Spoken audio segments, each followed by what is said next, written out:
Welcome back, everybody, to Trailer Talk here at Scrumptious Unscripted. We are giving you the full dish on the next 2 weeks of major theater releases. That is the good Sir Pappy. I am your host, Kat, and we got some stuff to talk about. Three legitimately good-looking movies the last weekend of April and the first weekend of May. So I'm pretty sure you can guess what the last film is. Let's talk about the first two. In April, we have Keanu, which has nothing to do with that shirt. The first full-length feature film from Key and Peele. And a kitty. That looks like my kitty, which shares a name with the dude that he broke, or yeah, the dude, the chick that broke up with him. The dude's girlfriend. Yeah, who the broke up dude's with girlfriend who broke up with him is Yeah. named after my cat. That looks like That their looks cat. like the cat. Yeah, no, just perfect premise for a Key and Peele film. You know, they're just cat. Like, oh, hey, look, I'm over my breakup because the world's cutest kitten.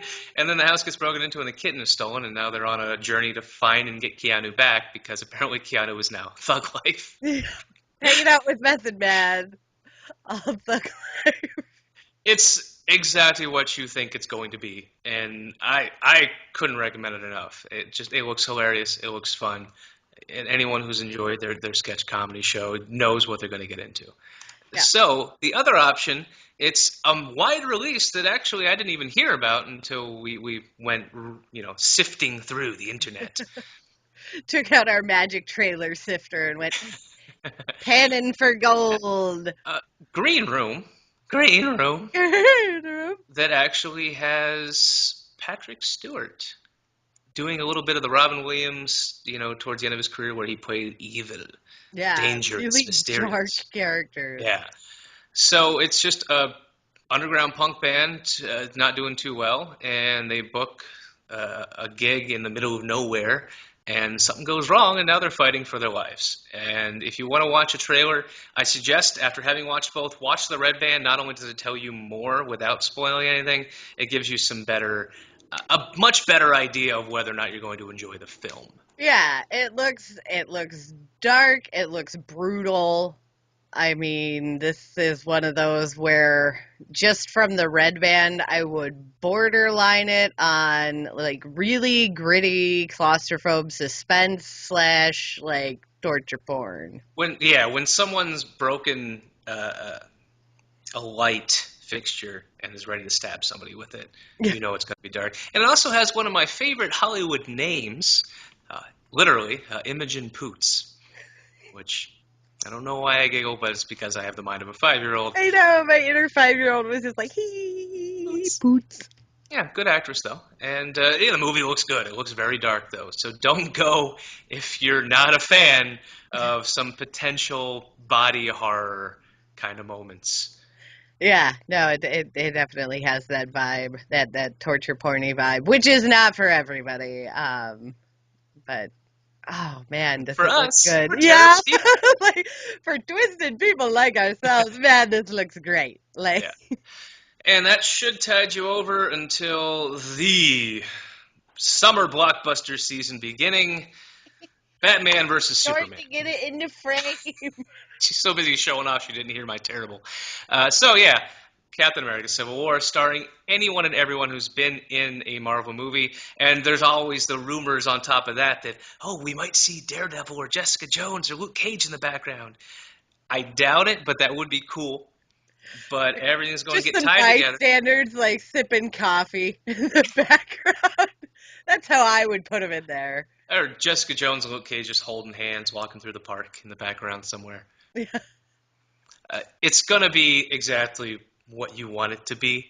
The hype has been so high for this. The only worry is that people are going to walk out disappointed because it didn't have a few more people. Man, how come they could have added like that guy from comic 152 of the 96 series. Honestly, the only thing I think people are going to complain about is if Guardians of the Galaxy don't magically show up at the end of the damn movie, which I'm actually afraid of.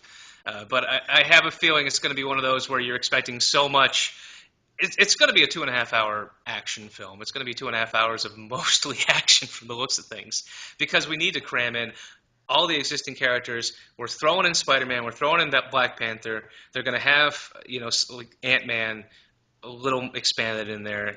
They're going to be doing a whole hell of a lot. I'm afraid it might just fall under the bloat, but I do still have faith in Marvel. This is the end of Phase 2. Yeah. And so a Yeah. lot is riding on it because the next movie after this is going to be Doctor Strange. I So do believe, yeah, yeah. Doctor Strange this November? October, November, October, yeah. November? Yeah, somewhere at the end of the year. I'm not expecting Guardians to show up. Like I'm actually expecting probably a lot of the characters everybody's amped for. Like I'm predicting kind of like 30 minutes of build up and then you'll start Yeah. seeing some people Yeah, come into the mix. and don't forget that this is also kind of a way for them to showcase the new Avengers. Now that Tony Stark is out and the Hulk has disappeared, and that's another one I think people are going to be like, "Where's the Hulk?" Like, well, he kind of ran away. If we see him at all, I think it's going to be in a very minor If we role. see him at all, I'd bank more seeing him as like a credits teaser than That's anything a else. possibility. Maybe he goes to Doctor Strange for magical assistance. No, don't do that. That's a terrible idea. Well, I always get my Doctor Stranges mixed up from DC to Marvel, so like that's a really weird game to play sometimes. It's gonna be fun, and I'm an unabashed fan of comic book films. I took what I was given and tried to enjoy it. I even tried to find the good in the original Daredevil movie. All right, so the fact that we're putting up good Oof. movies is great, and I'm very excited for this film.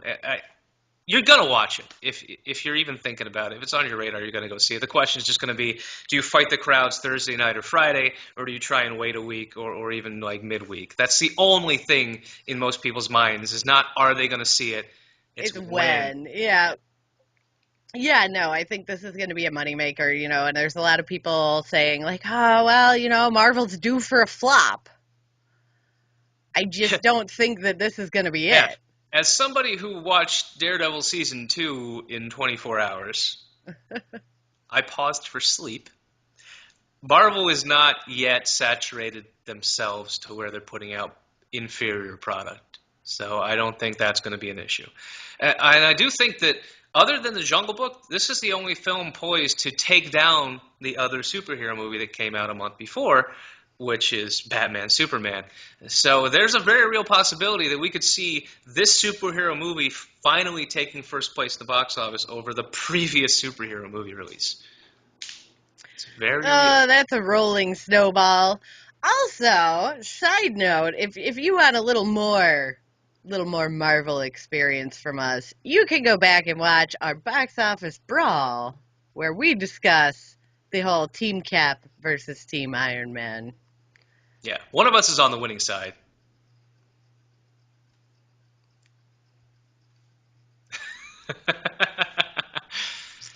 So, thanks as always for watching. We'll see you in 2 weeks. Enjoy your box office weekend, and maybe we'll bump into you at Captain America. Bye, everybody. Take it easy, guys.